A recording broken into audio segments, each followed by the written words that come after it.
ശബരിമലയിലെ സ്വർണ്ണ മോഷണത്തിന് പിന്നിൽ ഗൂഢാലോചനയുണ്ടെന്നാണ് ദേവസ്വം വിജിലൻസിന്റെ കണ്ടെത്തൽ. കോടതിയിൽ സമർപ്പിച്ച അന്തിമ റിപ്പോർട്ടിൽ ഗൂഢാലോചനയുടെ തെളിവുകളുമുണ്ട്. അതിൽ 2 രേഖകൾ ആ തരത്തിൽ ചേർത്തിരിക്കുന്നു. പോറ്റിയുടെ കയ്യിൽ കൊടുത്തുവിടുന്നത് ചെമ്പുപാളികളാണെന്ന ഉത്തരവും ഔദ്യോഗിക തിരക്ക് ചൂണ്ടിക്കാട്ടി തിരുവാഭരണ കമ്മീഷണർ നൽകിയ കത്തും റിപ്പോർട്ടിലുണ്ട്. SIT അന്വേഷണ സംഘത്തലവൻ ഇപ്പോൾ ഹൈക്കോടതിയിൽ എത്തിയിട്ടുമുണ്ട്. സ്വമേധയാ സ്വീകരിച്ച ഹർജി ഹൈക്കോടതി ഇപ്പോൾ പരിഗണിക്കുകയാണ്. റഹീസ്, ഇപ്പോൾ ശബരിമല സ്വർണ്ണ മോഷണവുമായി ബന്ധപ്പെട്ട് ദേവസ്വം വിജിലൻസിന്റെ കണ്ടെത്തലുകൾ, പ്രധാനപ്പെട്ട പല കാര്യങ്ങളും പുറത്തേക്ക് വരികയാണ്. ഈ ഗൂഢാലോചനയുമായി ബന്ധപ്പെട്ട ചില തെളിവുകളും ഹാജരാക്കുന്നുണ്ട്. എന്താണ് ഇപ്പോൾ നമുക്ക് അറിയാനാകുന്നത് റഹീസ്? സ്മൃതി, ദ്വാരപാലക ശില്പങ്ങളുടെ സ്വർണ്ണപ്പാളി അവിടെ നിന്ന് കടത്തിക്കൊണ്ടുപോകാൻ നേരത്തെ തന്നെ ഗൂഢാലോചന നടത്തിയിരുന്നു എന്ന് SP സുനിൽകുമാർ ഹൈക്കോടതിയിൽ അല്പസമയം മുമ്പ് സമർപ്പിച്ച അന്തിമ റിപ്പോർട്ടിലുണ്ട്. ഗൂഢാലോചനയ്ക്ക് തെളിവായി 2 രേഖകളാണ് അന്തിമ റിപ്പോർട്ടിൽ വെച്ചിരിക്കുന്നത്. ഒന്ന്, 2019 ഓഗസ്റ്റ് മാസം 19-ാം തീയതിയും 20-ാം തീയതിയുമായി സ്വർണ്ണപ്പാളികൾ പോറ്റിക്ക് കൊടുക്കുന്ന സമയത്തെ നടപടിക്രമമാണ്. അത് സംബന്ധിച്ച് ഓഗസ്റ്റ് മാസം 5-ാം തീയതി ഇറങ്ങിയ ഒരു ഉത്തരവാണ്. ആ ഉത്തരവിൽ സ്വർണ്ണപ്പാളി എന്നത് ചെമ്പുപാളി ആക്കിയിട്ടുണ്ടായിരുന്നു. അത് യാദൃശ്ചികമായി സംഭവിച്ചതല്ല.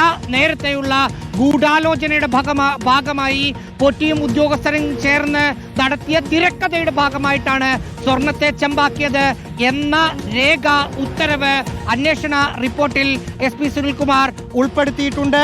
മറ്റൊന്ന്, തിരുവാഭരണ കമ്മീഷണറായിരുന്ന KS ബൈജു ഇത് പോറ്റിക്ക് കൊടുത്തുവിടുന്നതിന്റെ തലേ ദിവസം ശബരിമലയിലെ എക്സിക്യൂട്ടീവ് ഓഫീസറായ D സുധീഷ് കുമാറിന് കൊടുത്ത കത്താണ്. ആ കത്തിൽ ഔദ്യോഗിക തിരക്കുകൾ കാരണം തിരുവാഭരണ കമ്മീഷണർ എന്ന നിലയിൽ അന്ന് അവിടെ കൈമാറുന്ന സമയത്ത് എത്തില്ല എന്ന് പറഞ്ഞ് തൊട്ടു തലേന്ന് ഒരു കത്ത് നൽകി. ഈ കത്തും ഗൂഢാലോചനയ്ക്ക് തെളിവായിട്ടാണ് ദേവസ്വം വിജിലൻസ് ഹൈക്കോടതിയിൽ സമർപ്പിച്ച റിപ്പോർട്ടിൽ പറയുന്നത്. അന്ന് തിരുവാഭരണ കമ്മീഷണർ അവിടെ ഉണ്ടായിരുന്നെങ്കിൽ കൃത്യമായി സ്വർണത്തിന്റെ അളവെടുക്കണമായിരുന്നു, ദ്വാരപാലക ശില്പത്തിൽ സ്വർണം ഉണ്ടാകുമായിരുന്നു എന്ന് രേഖകളിൽ വരുത്തേണ്ടി വരുമായിരുന്നു. അതുകൊണ്ട് മനഃപൂർവ്വം മാറി നിന്നതാണ് എന്ന് മാത്രമല്ല, കമ്മീഷണറുടെ പകരം അവിടെ നിയമിക്കേണ്ട സൂപ്രണ്ടിനെ നിയമിക്കാത്തതും ഗൂഢാലോചനയുടെ ഭാഗമായി തെളിവായി 2 രേഖകൾ കോടതിയിൽ സമർപ്പിച്ച റിപ്പോർട്ടിലുണ്ട്.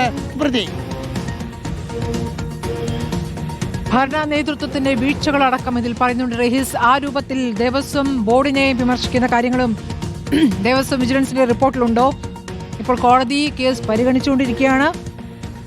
അവിടെ ഇപ്പോൾ SITയുടെ അന്വേഷണ സംഘത്തലവനുമുണ്ട്. റഹീസ്, അത് മനസ്സിലാക്കേണ്ട എന്താണ്? ഇപ്പോൾ ദേവസ്വം വിജിലൻസ് റിപ്പോർട്ട് നൽകുന്നു. അതിനുശേഷമാണ് ഇപ്പോൾ SITയുടെ അന്വേഷണം തുടങ്ങാനിരിക്കുന്നത്. അപ്പോൾ അവിടെ നിന്ന് തന്നെ SITക്കുള്ള നിർദ്ദേശങ്ങൾ കോടതി ഇന്ന് തന്നെ നൽകിയേക്കുമെന്നുള്ള സൂചനകൾ കൂടിയില്ലേ? സ്മൃതി, അങ്ങനെയാണ് മനസ്സിലാക്കേണ്ടത്. ദേവസ്വം വിജിലൻസിന് വേണ്ടി chief vigilance and security officer സമർപ്പിച്ച അന്വേഷണ റിപ്പോർട്ട് കോടതി സ്വീകരിച്ചതിന് ശേഷം അതിന്റെ പകർപ്പ് SIT തലവനായ S ശശിധരന് കൈമാറുകയായിരിക്കും ഹൈക്കോടതിയിലെ ശബരിമല ബെഞ്ച് ചെയ്യുക എന്നാണ് മനസ്സിലാക്കുന്നത്. അതിന്റെ ഭാഗമായിട്ടാണ് S ശശിധരൻ അല്പസമയം മുമ്പ് ഈ കേസ് പരിഗണിക്കുന്ന ശബരിമല ബെഞ്ചിന്റെ നടപടികൾ നടക്കുന്ന ഭാഗത്തേക്ക് എത്തിയത് എന്നാണ് മനസ്സിലാക്കുന്നത്. നമ്മൾ മനസ്സിലാക്കിയതനുസരിച്ച് ദേവസ്വം വിജിലൻസിന്റെ SP സുനിൽകുമാറും ഹൈക്കോടതിയിൽ എത്തിയിട്ടുണ്ട്. ഒരു പക്ഷേ സുനിൽകുമാറും ഒപ്പം ഇതുവരെ അന്വേഷിച്ച അന്വേഷണ തലവൻ എന്ന നിലയിൽ SP ആയ സുനിൽകുമാറും ഇനി അന്വേഷിക്കാൻ പോകുന്ന S ശശിധരനും തമ്മിലുള്ള ചർച്ചകളും ഈ റിപ്പോർട്ടുമായി ബന്ധപ്പെട്ട് അവിടെ വെച്ച് നടക്കാനുള്ള പ്രാഥമിക ചർച്ചകളെങ്കിലും നടക്കാനുള്ള സാധ്യതകളുണ്ട്. ഇതിൽ കോടതി പറഞ്ഞിരിക്കുന്ന പ്രധാനപ്പെട്ട കാര്യം, രഹസ്യ സ്വഭാവത്തിൽ അന്വേഷണം മുന്നോട്ട് കൊണ്ടുപോയി റിപ്പോർട്ട് നൽകണമെന്നാണ് ദേവസ്വം വിജിലൻസിനോടും ഇനി ഇത് അന്വേഷിക്കാൻ പോകുന്ന സ്പെഷ്യൽ ഇൻവെസ്റ്റിഗേഷൻ ടീമിനോടും പറഞ്ഞിരിക്കുന്നത്.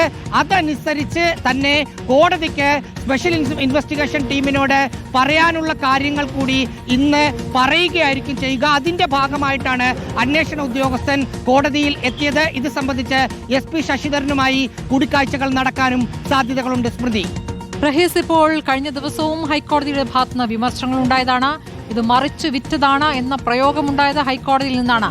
അപ്പോൾ അന്ന് കിട്ടിയതിലും ഗുരുതരമായ റിപ്പോർട്ട് നിഗമനങ്ങളിലേക്ക് ദേവസ്വം വിജിലൻസ് എത്തുമ്പോൾ, ആ റിപ്പോർട്ട് ഹൈക്കോടതിയുടെ ബെഞ്ചിന് ലഭിക്കുമ്പോൾ അതിലും കൂടുതൽ വിമർശനങ്ങൾ ഉണ്ടാകാനുള്ള സാധ്യതയുണ്ട്. ആ വിമർശനങ്ങൾ അത് പ്രധാനമാണ് തുടർന്നുള്ള അന്വേഷണത്തിൽ. കാരണം തുടർന്നുള്ള അന്വേഷണം പൂർണ്ണമായും ഹൈക്കോടതിയുടെ മേൽനോട്ടത്തിലാണ്. ഹൈക്കോടതിയാണ് അതിന്റെ നിയന്ത്രണം. അതിൽ കിട്ടുന്ന വിവരങ്ങൾ സർക്കാരിന് കൈമാറേണ്ടതില്ല എന്നതുകൂടിയല്ലേ കോടതി വ്യക്തമായി പറഞ്ഞിട്ടുള്ളത് റഹീസ്? ആ സ്വതന്ത്രമായ ഒരു അന്വേഷണത്തിന് വേണ്ടിയാണ് ഹൈക്കോടതി തന്നെ ഒരു സ്പെഷ്യൽ ഇൻവെസ്റ്റിഗേഷൻ ടീമിനെ രൂപീകരിച്ചത്.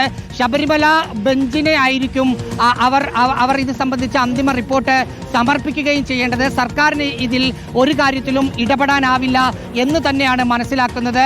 അതുകൊണ്ട് തന്നെ ഈ അന്വേഷണ റിപ്പോർട്ടിൽ ഇപ്പോൾ ദേവസ്വം വിജിലൻസ് സമർപ്പിക്കുന്ന റിപ്പോർട്ടിൽ രാഷ്ട്രീയ നേതൃത്വവുമായി, അതായത് ദേവസ്വം ബോർഡിന്റെ ഭരണ നേതൃത്വവുമായി ബന്ധപ്പെട്ട എന്തെങ്കിലും പരാമർശങ്ങൾ ഉണ്ടാകുമോ, ആ പരാമർശത്തിൽ കോടതി ഏതെങ്കിലും തരത്തിലുള്ള പരാമർശം നടത്തുമോ എന്ന കാര്യം അറിയണം.